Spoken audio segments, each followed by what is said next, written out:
Think of their emotions. These are children who will be sent to Auschwitz, to the concentration camp. They will be murdered. Your role now is to prevent that. Do you really want to protect them?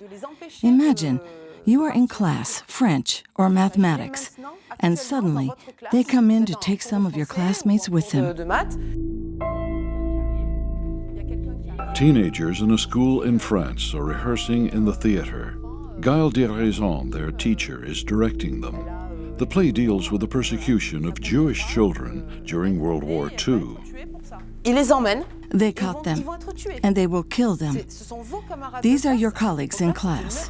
During World War II, these were their classmates. And you feel sorry for them. You've got to stop this. I want you now to show emotions, to enact this scene emotionally. Now go ahead. I'll let you do the scene again. I am moved and saddened when I think of what has happened. It's really hard to imagine this. It's such a long time ago. It makes me really sad. I think it's rather difficult to play a role like this. I wonder how people could do things like that. It could have happened to anybody, but it targeted the Jews. The policemen didn't realize what they were doing, that they were responsible for their deaths.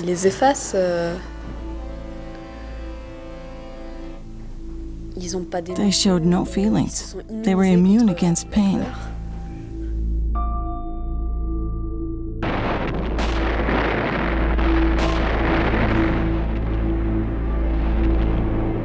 The Second World War rages for 6 years. Millions of people are uprooted, especially in Europe, but also all over the world.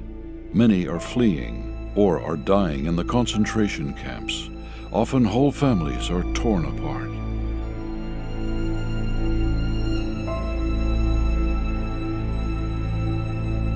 Some manage to escape thanks to people who hide them. Places such as this in the heart of France, on the Plateau du Vivarais, which has become a refuge for the persecuted. The people who are helping them are mostly farmers. They hide them in their farms, and by doing this, they risk their own lives and that of their families. Were they heroes? What gave them the courage to do so? We want to find out what motivated them in those days and what people still know about the courageous deeds of their ancestors so many years ago. We set out on a journey to the Plateau du Vivarais in France to find out more about these people.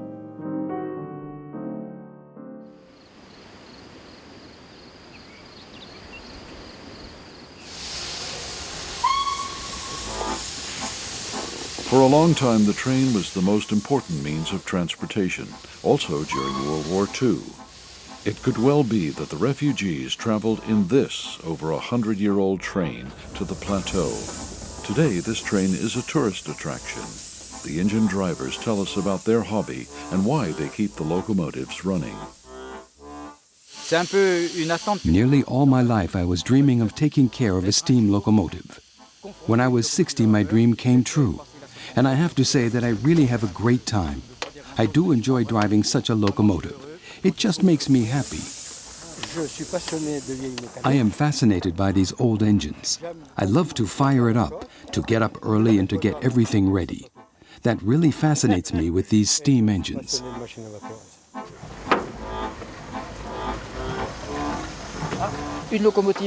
A steam engine is a very special machine. It's a machine that moves. It's very big and somehow expresses itself. It fumes, it spits, it smells, and makes noises. It's nearly like an animal, although it has no soul. With all these expressions, it's an engine you get attached to.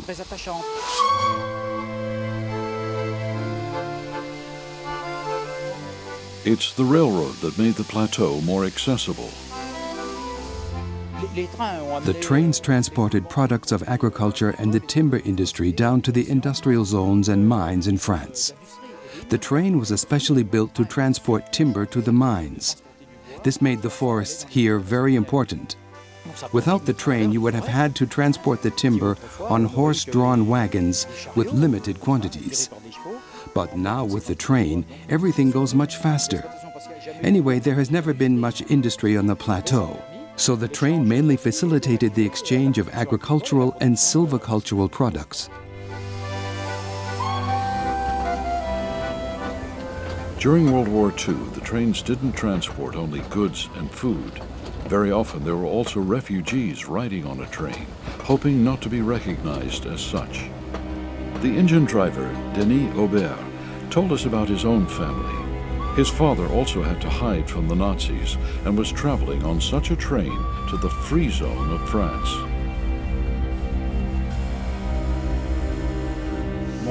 As my father was hiding in one of the wagons, he heard the Germans patrolling in a railway station. But he managed to reach the unoccupied zone undetected.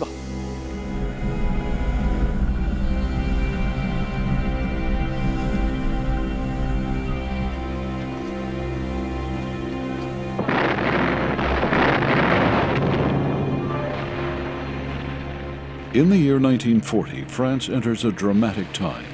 Nazi Germany invades the country and occupies half of it, that is, the north and the west.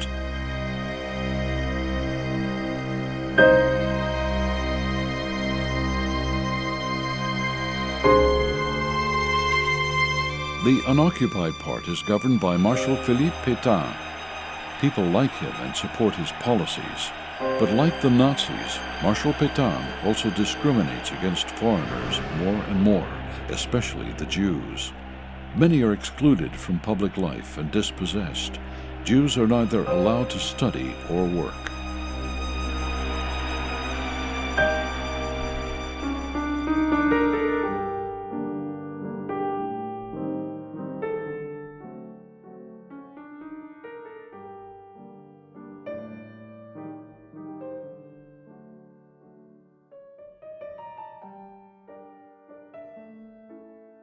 I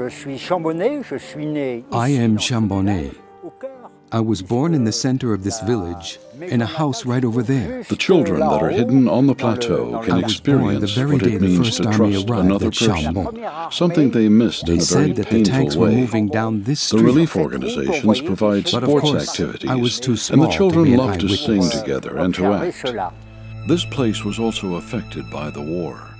It even played an important role during the Second World War, because people who lived in this village and in other places on the plateau were welcoming and hiding many refugees. What kind of people were they? I always felt a special attachment to this little village with its 3,000 inhabitants, many of them peasants. Life was very simple, also at school. Even today, the teachers were good examples, extremely friendly, very close to the children. And the children didn't get to know city life, but they lived in a well-protected environment, well protected from outside influences, spiritually as well as materially. Our daily life was very simple. Also, the way we thought and acted was very modest. There were no high-flying ideas common on the plateau, no extremes. Gerard Boulon studied history and became a schoolteacher. Today he sees his mission in reminding the young generation of the courageous people of the Plateau du Vivarais. Their history shall not be forgotten, because he knows that important things of the past can easily fall into oblivion. We want to find out if today's generation is still interested in the impressive past of their region. We drive to the place where young people meet, to the skate park.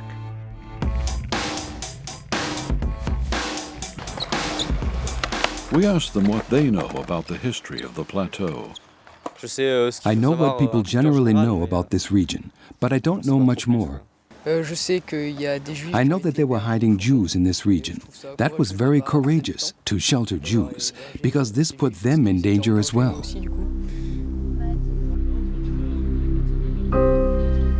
Many people were hiding Jews during the war. They were welcome in this region. Here on the plateau, there was strong resistance against the Nazis. They were hiding many Jews, especially on the farms. As the war continued into 1942, Marshal Pétain collaborated increasingly with the Nazis. In France, an anti-Semitic sentiment was spreading. The French police began persecution and deportation of Jews.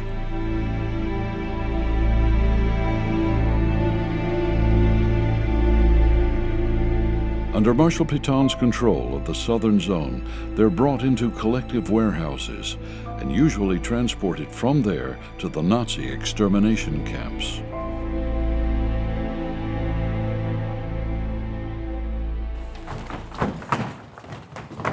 Move on. You have to be pushy. Yes, that's it. Voilà, c'est ça. Il faut essayer de vous imaginer que c'était You must imagine now that the situation is extremely difficult for the students as well as for the teacher. Deux amis. They witnessed with their own eyes that two friends were taken by the police. They had just been part of their class, and now that's what is happening. C'est ça qui se passe. Les thèmes de théâtre sur lesquels on. The theme dealt with in this play will help them to relive the emotions people must have experienced in those days. Ici, par exemple. Here the students can put themselves in the place of the children who were taken out of their class in a raid, or those who witnessed it. One of the students has played the role of her grandmother. That was very moving. Très émouvant. Gaëlle tries to convey to her students the basic attitude of tolerance and solidarity. Je pense que ça leur apprend des choses. I think they will learn some things about mutual respect and solidarity. That's what people displayed in those years. They helped. Gens qui ont aidé. This was necessary then, and it is necessary today. Aujourd'hui.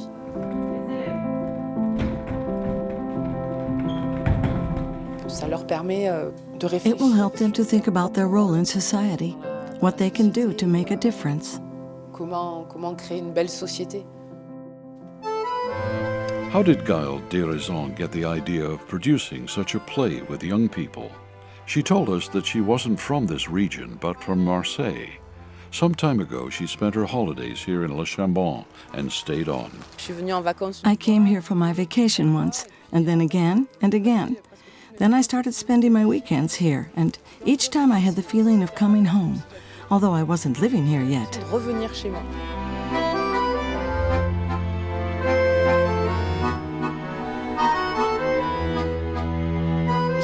I got to know a lot of people. I made many friends. I felt accepted and was integrated immediately. And it was not just for a short moment. It was the overall atmosphere. Qu'il y a partout.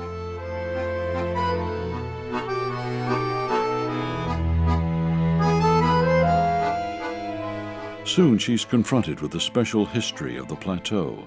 She's fascinated and tries to understand why so many Jews were saved here from the Nazis. Ça m'a pas surpris vraiment de savoir. It didn't surprise me when I heard that many children were saved here in this region. At first, I thought it was just a good story, but then I saw how people welcomed and accepted me and others. The way they welcome people is amazing.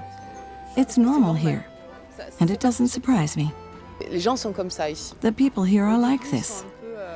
At first, they might observe you a bit, and when they see that you are sincere and don't want to harm anybody, and that you would like to live with them, they open their arms wide. Gaëlle experiences this kind of hospitality, which the refugees may have experienced in those days. She feels that the place itself transmits something special. Here, surrounded by nature, human beings are very small. It's nature that influences everything. It's nature that dictates the way man can live here. Here he sees his limitations. Whereas in the great cities, man has reduced nature to parks. But out here, we are very small, and we don't control everything.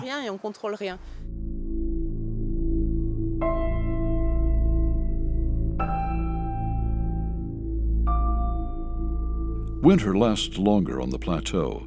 Maybe that makes people here feel cut off from the rest of the world. Very often, and especially in winter, people help each other. If your car is stuck on the road, people will stop and give you a hand. They just help. There is a lot of solidarity. People pay attention. They care for each other. The winter months on the plateau were extremely hard and the villages difficult to reach. too remote for the government in Paris.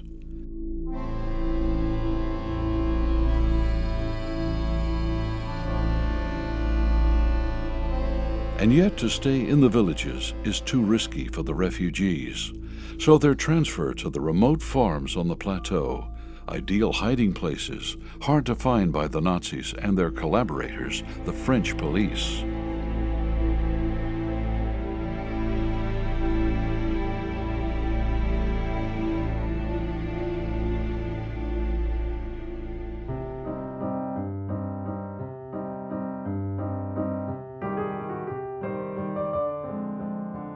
After filming in the winter, we return to Le Chambon sur-Lignon several months later. We meet Basil. He is 14 and studies at the local high school. He tells us why he became interested in the history of his town.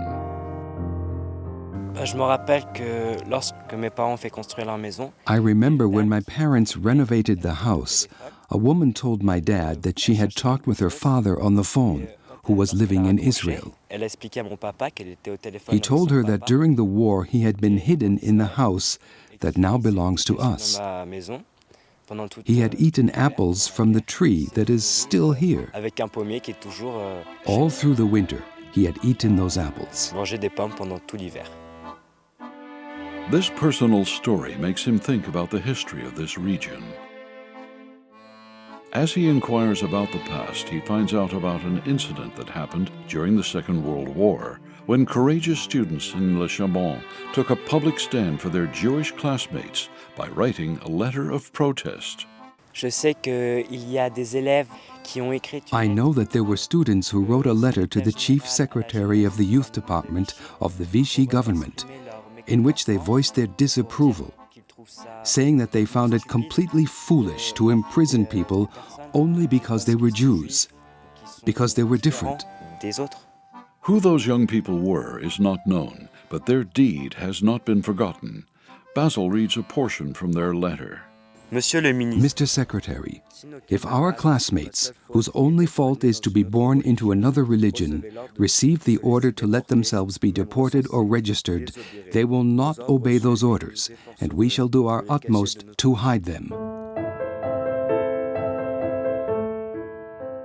Today, people remember the courageous deeds of those young people at a rally. The organizers don't want this important chapter of their past to be forgotten. There's a tradition here to receive persecuted people.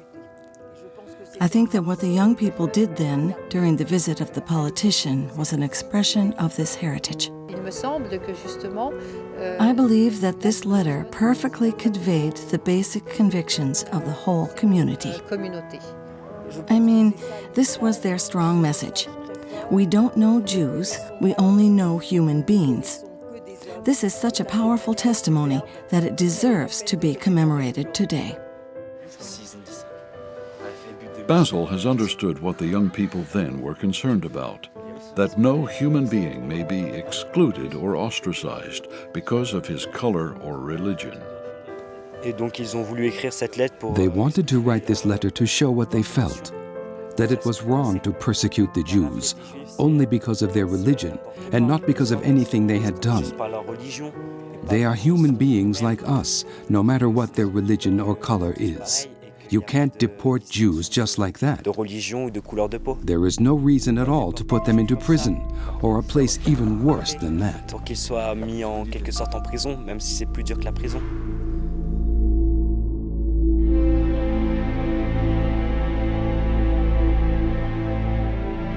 In many places in Europe, Jews or dissidents are deported during the Second World War.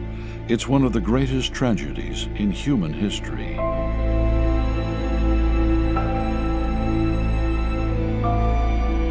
Only a few of them succeed to escape and flee to the Plateau du Vivarais, where the inhabitants help them and save their lives, often risking imprisonment and death themselves. Many people here show courage by resisting the orders of the French government and the Nazis.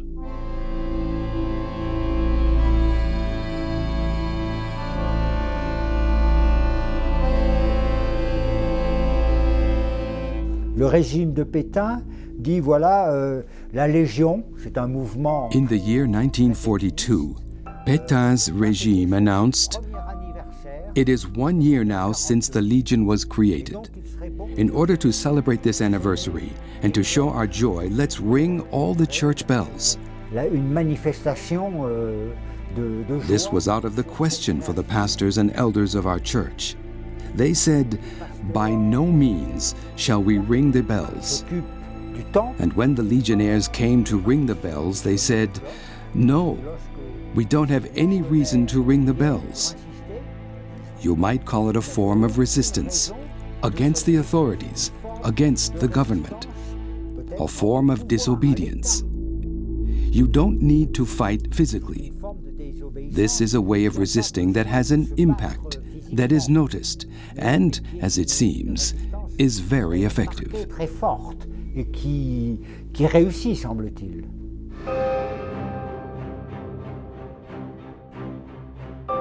The police conduct more and more raids, also in the French southern zone, searching particularly for Jewish children. Many teachers decide not to betray their students. Pendant la guerre, l'attitude du directeur de l'école communale, Roger d'Arcissac. During the war, the director of the local elementary school, Roger d'Arcissac, is confronted with an order of the school superintendent, saying, "You have a list of all students. We want you to note behind each name, Jewish or not Jewish. Then give us a list with all the Jewish names." Vous devez mettre en face la mention juif et non juif. Donnez-nous les noms de ces juifs. La réponse de d'Arcissac. Roger d'Arcissac replied, "We didn't ask if Jewish or not Jewish. Therefore we can't tell you. We have no idea." Nous ne savons pas. Donc ça, c'est une manière très... This was a form of non-violent resistance, too. De résister.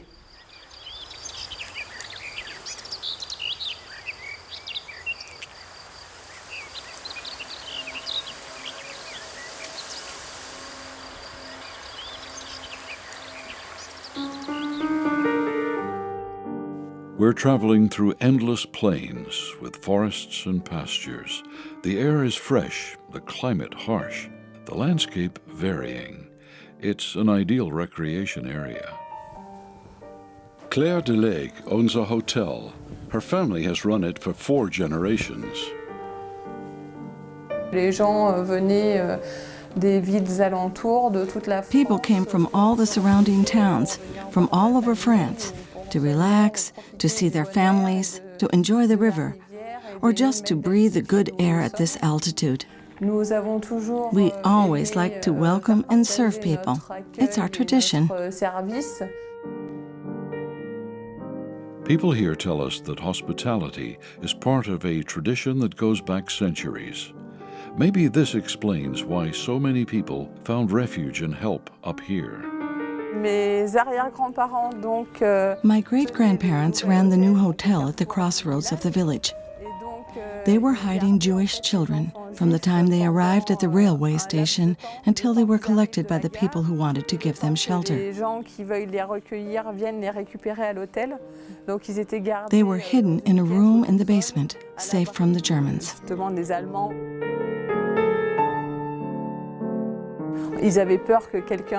They were afraid that someone might denounce them.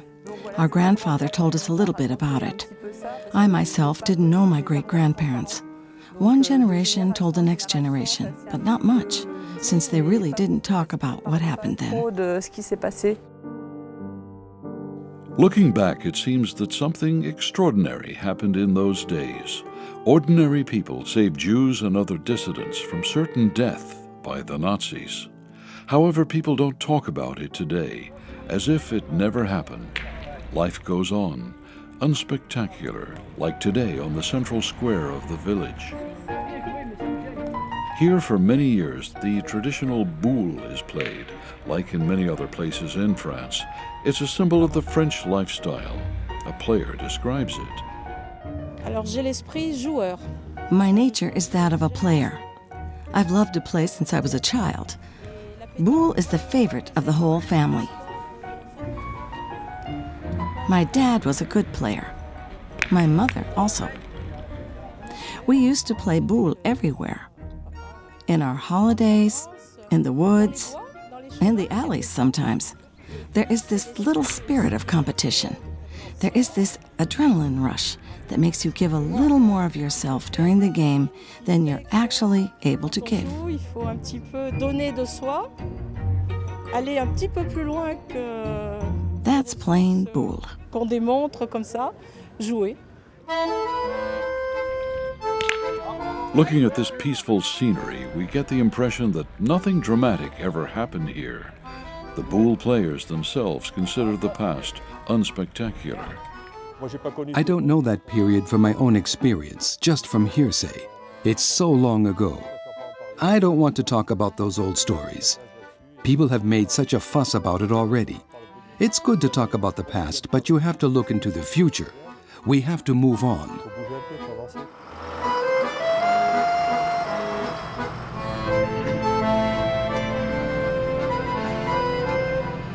It's agriculture that puts its mark on the plateau even today.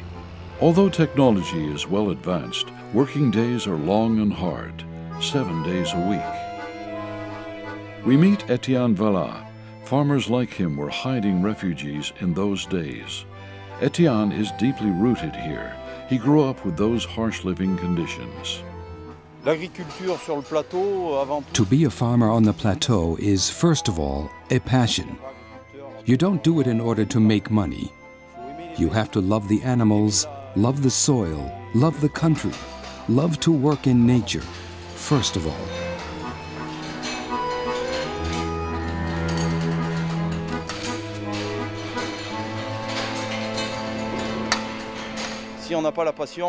If you don't have this passion, you will soon be discouraged and give up. Many farmers are hiding refugees. Farms on this plateau become shelters. People are very secretive about what they're doing. People on the plateau are not talkative. They remain silent. If you ask them questions, they'll answer with as few words as possible. And they will speak in a very low voice. On the farms, people know very well what had happened, but they were not proud about it. Maybe that is a character trait of our ancestors. It was not false modesty, they were just like that. It was natural to them. Everybody up here might have acted like that.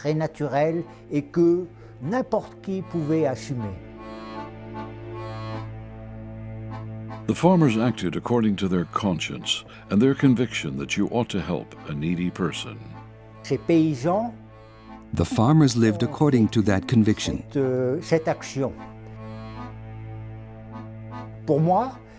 I think it was because of their simplicity and their humanity. If you ask them, how could you do all that? You are heroes. They would reply right away, no, we are not heroes. We are ordinary people. We just did what had to be done. We're astonished that people don't want to talk about the many good deeds they did.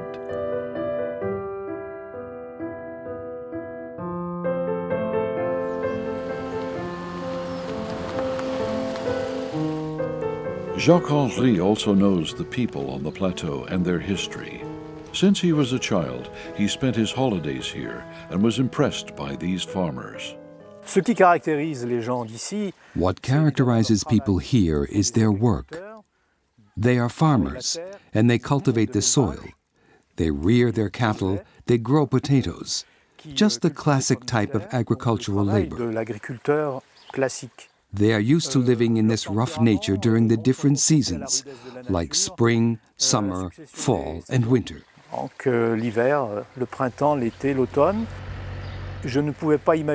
just couldn't imagine that those hard-working people, their parents or their grandparents should have been involved in this history of solidarity, in this history of resistance. We should keep in mind that we are here in a remote place at an altitude of 1,100 meters, remote from all the important roads, rather isolated. And it's this isolation that influences the people's character. The farms on the plateau are widely scattered, ideal hiding places for refugees. In 1942, the German army occupies the Free Zone. Now, more and more search troops are hunting Jews and other refugees. The villagers and the farmers inform each other when danger looms. They all take great risks, whether they're hiding someone, passing on information, or smuggling food, stamps, or passports.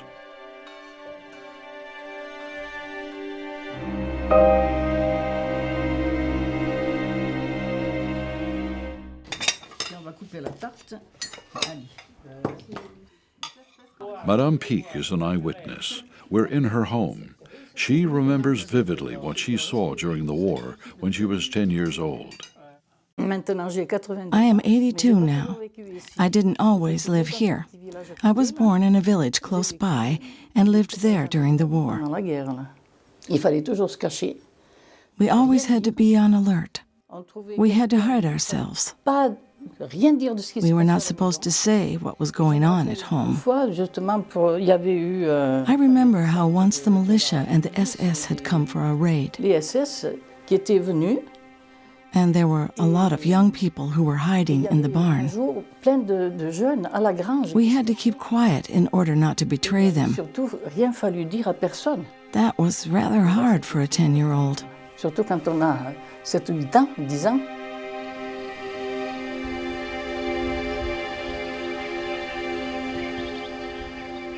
Although we were still young, we understood that unusual things were happening. There was a picture of Marshal Pétain at school. We were supposed to sing Maréchal nous voilà, but our teacher hadn't taught us the song.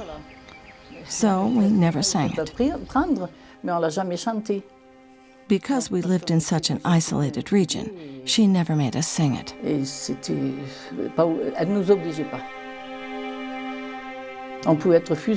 You could be executed if you were hiding members of the resistance or Jews. At school, there was a basement where they hid refugees and Jews. We were strictly forbidden to go down there. They told us, you have no business there. We children had no idea why it was forbidden, but they hid people there. Madame Pique is still a child during the war. Being raised with Christian values, she learns about the importance of charity early in her own family.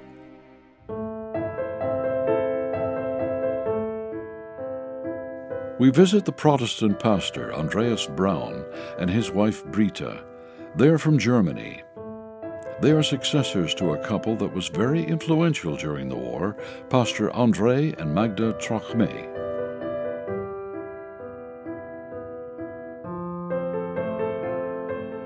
Le Chambon and some other regions of the plateau were the region where the Trocmes worked. André is a pacifist and tries to win his parishioners through his sermons to proactive nonviolence.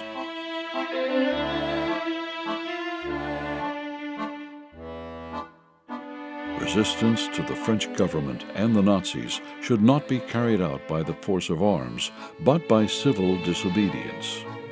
André Trocme was not a native. He came here as a pastor with very strong convictions. André Trocme was a pacifist, but not of the kind that say, everything is just terrible, but one who took action against violence, one who was active against the war. That was rare in those days. It is a fact that the pastors here on the plateau took up a clear position and did not try to evade the problems. They were not good politicians because their convictions were far too edgy.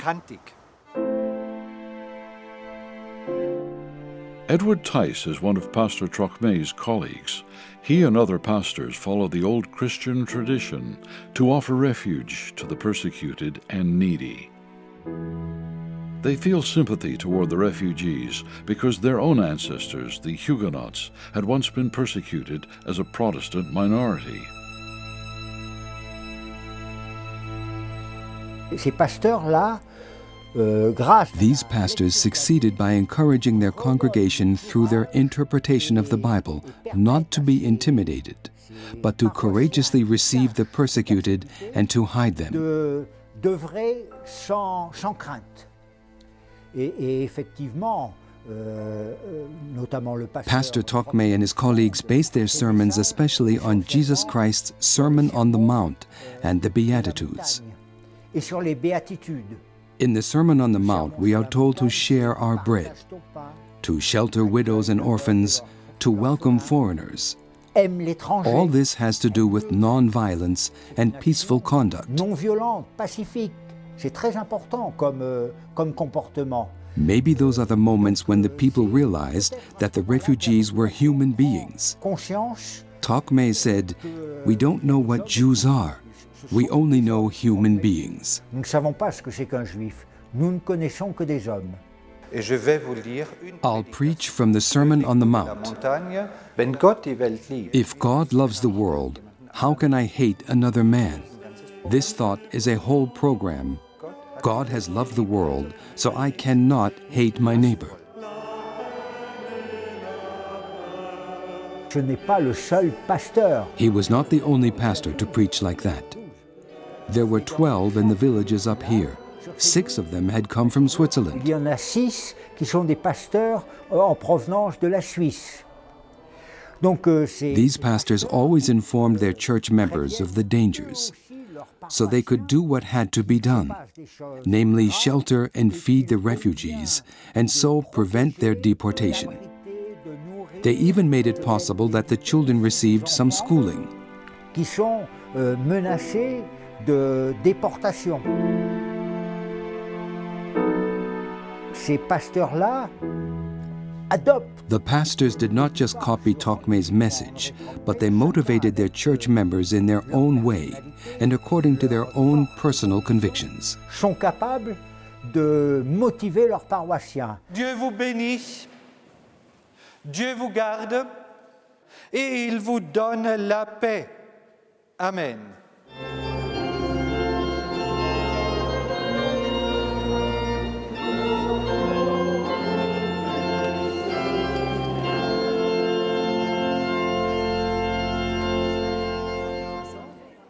To people on the plateau, the pastors were men of authority. People were looking up to them. Would that be true today as well, under similar conditions? Bonjour et bon dimanche.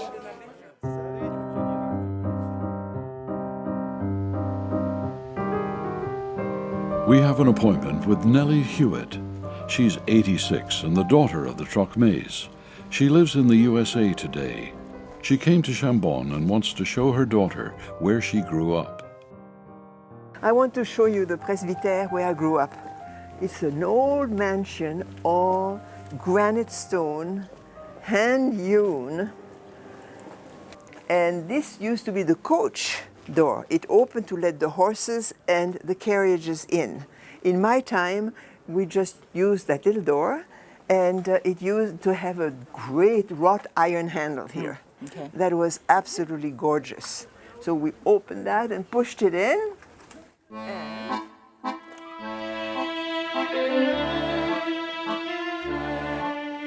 This was the kitchen, and you see this pipe there? That used to be the water outlet of the kitchen, and it froze during the winter.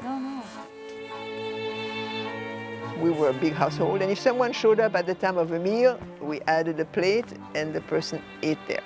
It was always open table. We knew people were hiding, but we had no details because we were too young. And had we been arrested, we might have talked to the police.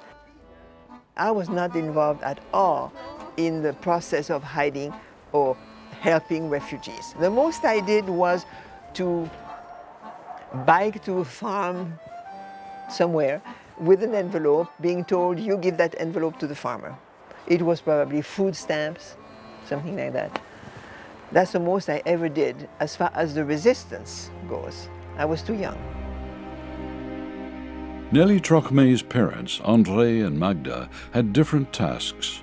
Both were convinced that the persecuted Jews had to be helped. Magda pulled all the strings in order to organize food and transfer important information. Mother, very often, instead of eating lunch, would hop on a bicycle and go to 3, 4, 5 farms. You know, she was teaching in the morning, teaching in the afternoon, and biking at lunchtime instead of eating. I don't know how she did it. She was constantly on the run. She didn't eat enough. She was very skinny. She was very tired, and but accomplished a million things. On the top of that, she was a born social worker, and she was an agency all by herself, always busy. Our old people have set an example for us. They didn't reflect, how can we get France back on track? But they said to themselves, the important thing is that a human being has his dignity. Here is somebody who needs my help, so I'll help him. That doesn't change the world, but it changes his life. And I can remain true to myself. André Trocme is not only a respected authority, but has great favor with the children. He reminds them to be careful and not to tell anybody of the refugees and their true identity.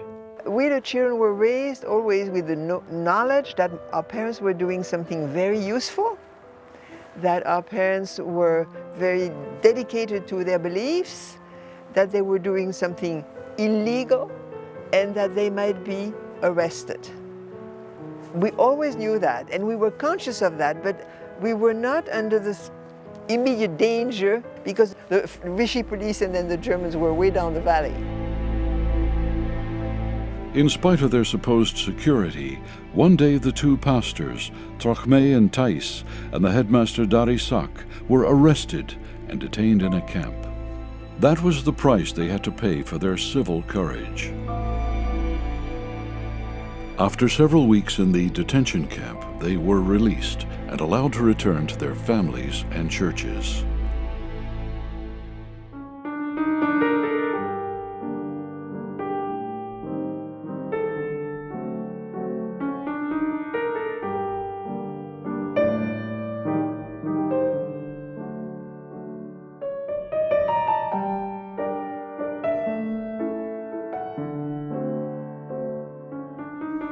This is Maxime Friedenberg. He had to hide because his family was Jewish. We meet him and his wife Mirelle at the place where he had found refuge as a little boy. He survived because people in this region took care of his family, but for safety reasons Maxime had to change his name. My father told me, from now on your name is no longer Friedenberg. Your name is Maxime Rigaud. I was a boy of 8 then, and I knew that my life was different from the lives of other children. I was persecuted.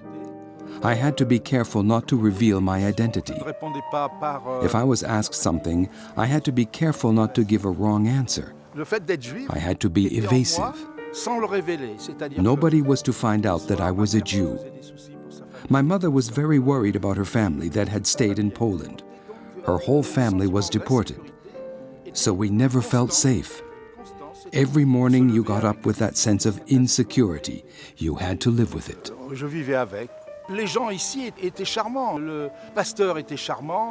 People here were very nice. Also, the pastor was nice. I went to church with the people that were hiding me. Also at school, the teachers were nice to me, although they knew about my Jewish origin. My classmates didn't ask me funny questions. So life was nearly normal, except the dangerous fact that at any time the police could show up and discover me.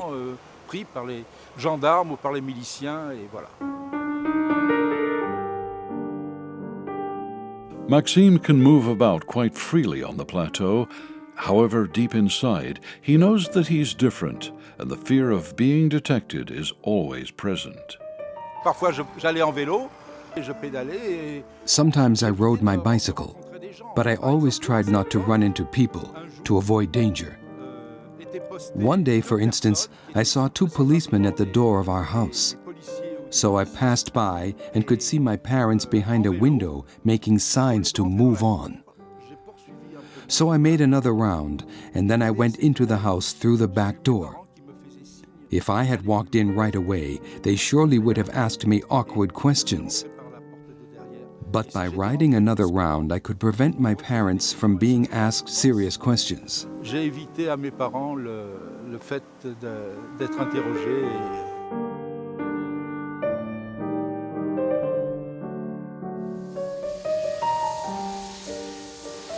Many people are fleeing.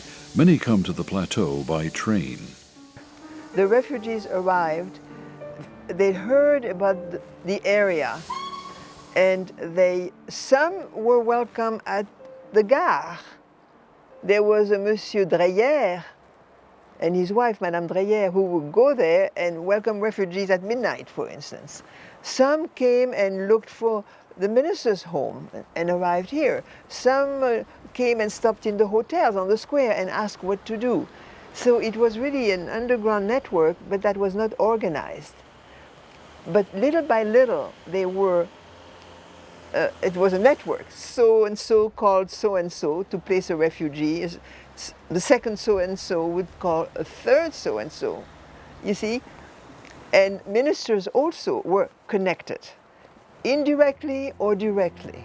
But there was no office, there was no list of names, there was no official records. Often the presbytery or several inns serve as the first temporary shelter for the arriving refugees.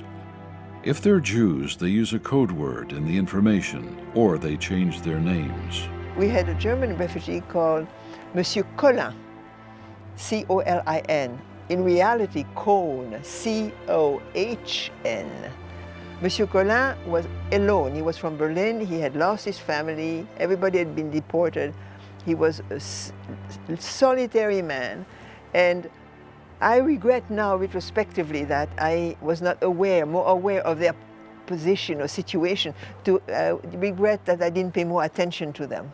I was a typical teenager, you know, and didn't empathize enough. And that is too bad, really, because and they needed sympathy.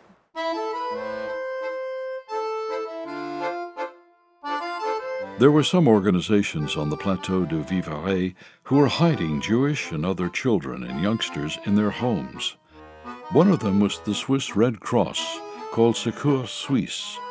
Here many children found a place of refuge from the turmoil of war. They came from detention camps and had suffered the most inhuman treatment, in every respect. They had to leave their parents, who had to stay behind in the camp. So these children came to a place they didn't know. Many were traumatized after the long 2 days journey up to the plateau. Everything was so new. The co-workers in these houses succeeded in giving warmth and a feeling of security in a loving way. The teachers that took care of those children had one priority. They wanted to make them feel welcome. They wanted to alleviate their pain a little. The different activities served this purpose. Après, on passe à des activités.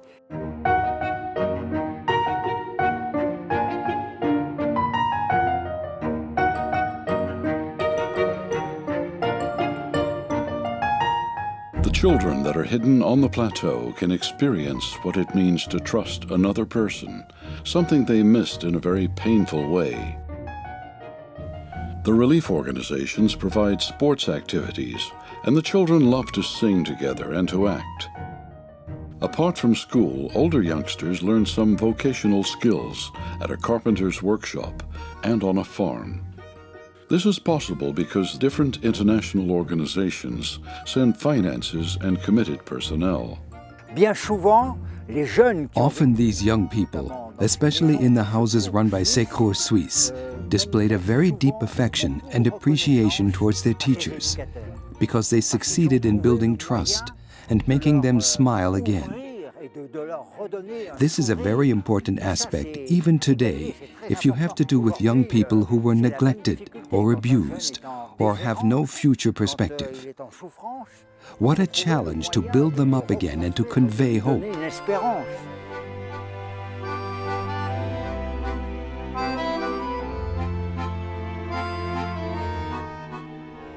But this hope cannot always be fulfilled.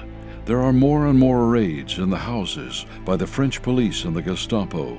Nazi Germany presses for the unconditional extradition of all Jews from France. To escape through the back door is often the only way out, but this is not always successful. The students of the Maison de Roche in Le Chambon are arrested. Daniel Trocme, the nephew of Pastor André Trocme, is responsible for this group. À 6h40 du matin, des policiers allemands armés sont venus arrêter. At 6 o'clock in the morning, the German police arrived to arrest 18 students. Daniel Trocme didn't want to leave them alone and was arrested as well. Et il a donc été arrêté. Together with the students, he was deported to the east several days later. Vers l'est, ainsi que ses étudiants. Quelques jours plus tard, Daniel Trocme, on le sait, he was finally killed in the concentration camp Majdanek in April 1944. En avril 1944. Daniel Trocme volunteered to accompany the students who were entrusted to his care during their captivity. So strong was his commitment and identification with the refugees as a non-Jew.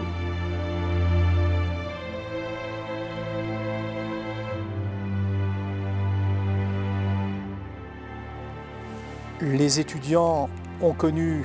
The students met a tragic end. 5 d'entre eux 5 Jews were murdered in Auschwitz, exterminés à Auschwitz. and the fate of the others is Les unknown. autres, pour la plupart, ils ont disparu. They On ne sait pas ce qu'ils sont disappeared. devenus. Many Jews and other persecuted people are living in the underground. It's dangerous to move freely. Many change their identity with a forged passport. In this solitary house, the young Jew Oskar Rosowski starts counterfeiting passports in a professional way. He's doing it so well that hundreds of people benefit from it. Lui était juif étranger. He was a foreign Jew, and that's why he was especially Il endangered. était arrêté, il n'avait aucun He knew that. His father had been arrested already, and he had no news about him. de se sauver, lui. Ensuite, c'était la jeunesse, hein. Il avait 17 So ans. to get a forged passport for himself was in his own interest. He was still very young, just 18. Ils ont voulu faire partager, finalement, faire profiter. With the help of 2 friends, he started to produce passports for different people. C'était, voilà, c'était. They knew that it was illegal, but they also knew that by doing it, they could help people and save lives. Qu'ils sauvaient des gens, hein, qu'ils sauvaient des vies en faisant ça. That was their motive, to produce fake documents. À faire de faux papiers. Il y avait la demande. More and more requests for passports came in. 1943. From 1943 on, there were not only Jews who wanted passports, but also young Germans who fled from being called up for military service and who hid in this region. They too needed forged documents. De faux papiers. Many persecuted people, those with correct or forged passports, take the train. Often the train conductors know about the background of their passengers. Hunters and hunted are often riding on the same train. Souvent, les cheminots ont fait naturellement. Often there were tramps on the train, stowed away in the locomotive or in the coal. Dans le charbon, c'était, voilà. Et les autorités allemandes. That worked out because the Germans did not control everything so closely. Ainsi, de la locomotive. Pour le reste, ils ont accompli des actes. For many, these rides were quite normal. They were not afraid. But maybe they were not aware of the danger and that they were risking their lives. The attacks from the air were far more frightening. Many train drivers and stokers lost their lives in air raids. Nevertheless, it was normal for them to help refugees to flee. That was their personal contribution to rescuing people from the Nazis. For them, it was the normal thing to do. Many refugees stay in Le Chambon for a longer period. Others move on, either on their own or assisted by helpers. They want to reach Switzerland, a distance of 300 kilometers. Switzerland seems to be a safe country. Often they are caught by the police at the frontier. Nellie tells us the story of a young man. He and a friend decided they would go to Switzerland. And they went through the Alps, I don't know where. I mean, it was a very hairy trip. And they were arrested by a policeman, a frontier guard. I don't remember if he was a French one or a Swiss one. But they told him, the guard told him, you have to turn around. You cannot continue your trip. You must not go there. And not turn around in the back of that hill. And not go there. And not go there, because that is going Switzerland. So you go back. And by so doing, he had told them exactly how to enter Switzerland. You see? By telling him, you must not go there. The long way into Switzerland, into the much longed-for freedom, is very arduous. Part of it on foot, part of it on the train. You always have to be prepared to get caught, and that happens very often. But without the help of an assistant, it would hardly be possible.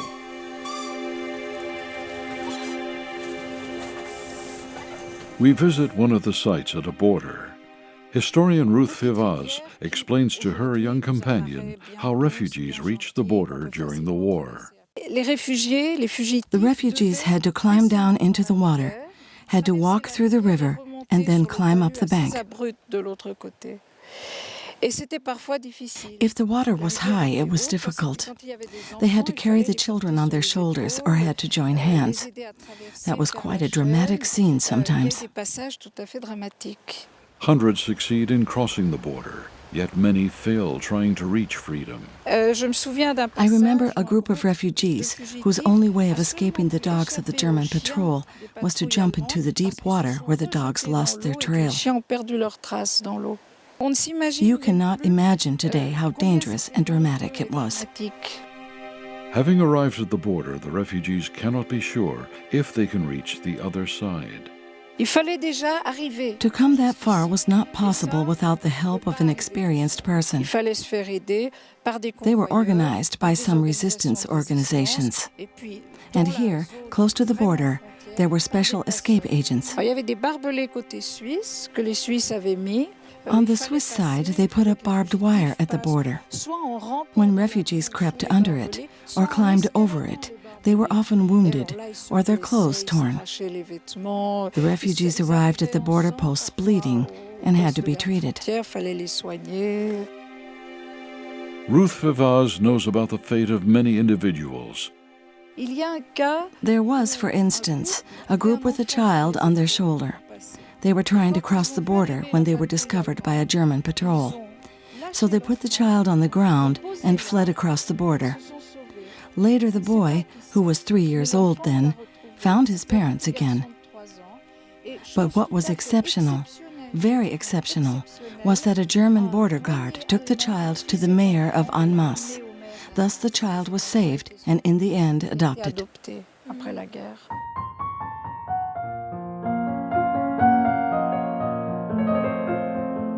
We return to the Plateau du Vivarais. The history books confirm that several thousand people were saved from certain death. Nobody knows exactly how many. Their traces lead into many different countries.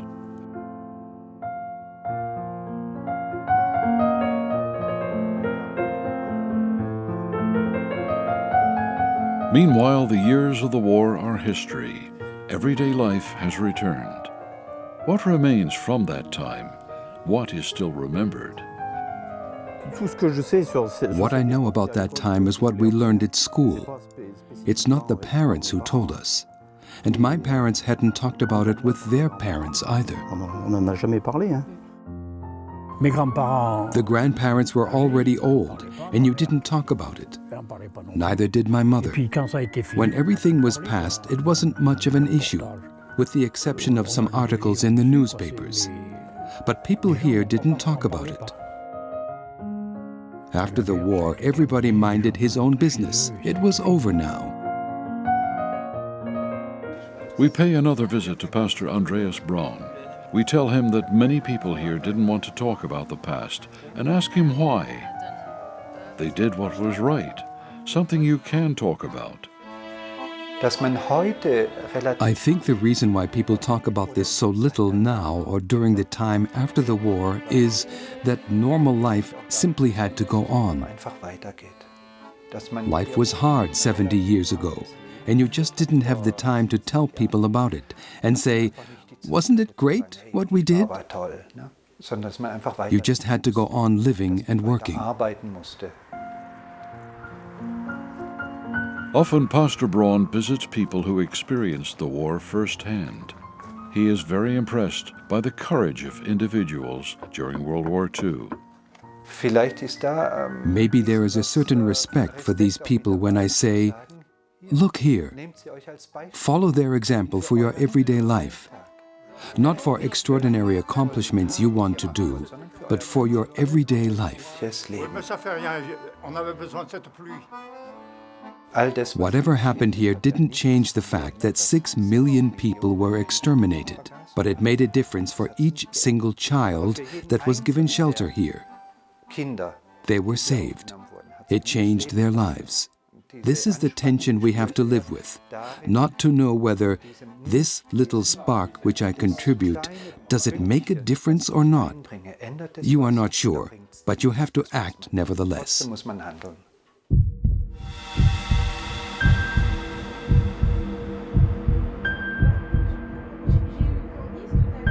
We meet Maxime Friedenberg once again. He was given shelter during the war on the Plateau as a Jewish refugee. He is saved, but what he experiences during those years leaves a deep impression on his life. He isn't able to ever forget. Being a sculptor helps him to come to terms with his painful past.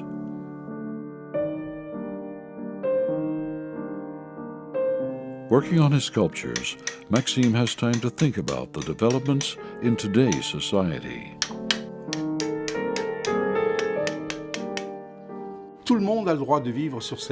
Every human being has the right to live on this earth without being persecuted as we Jews used to be, or without being slaves like the black people in America being threatened by the Ku Klux Klan. Each individual has the right to live on this earth. That's why I call this sculpture J'existe. I exist. I live on this earth, which belongs neither to you nor to me. Nobody should be persecuted.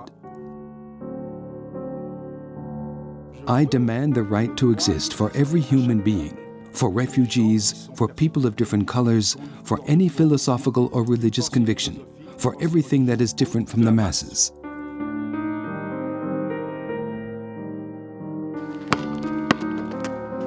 Basil's life seems to be easygoing, but he too wonders what he would do in a situation like the one his ancestors were in. Would he have the courage to offer resistance? The people who were hiding Jews during World War II were very courageous because they could have been shot had they been discovered. I think I would have been too afraid and would not have dared to act that way.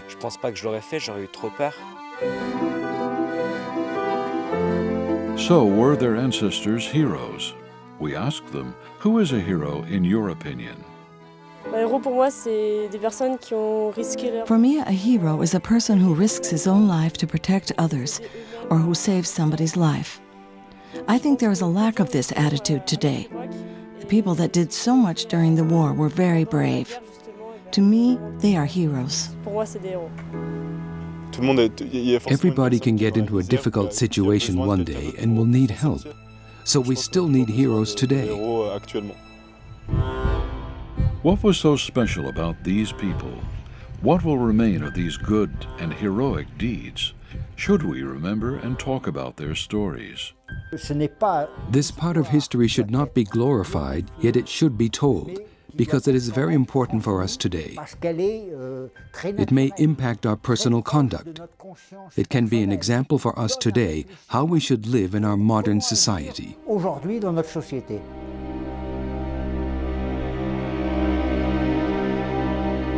During our quest upon the Plateau du Vivarais, we met many diverse people, each of them with a story of his own and his ancestors. And today,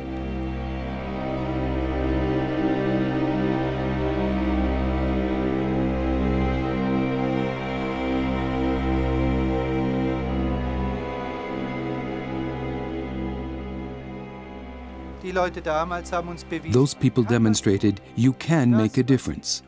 What I myself can do is small. Maybe it doesn't change anything. But one thing is for sure. If I don't do this tiny little bit, it is certain that nothing will change.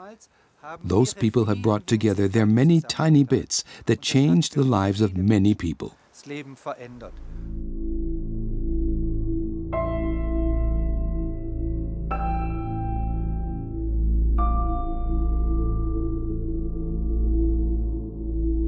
what do we learn from this extraordinary history? Would we be ready to take such a risk for other people?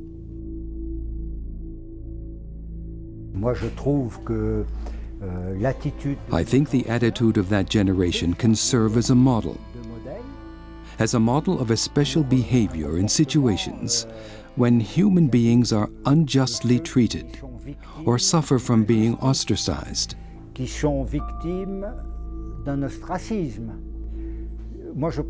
It is a matter of attitude and lifestyle that I think are fundamental. Everybody could live like that.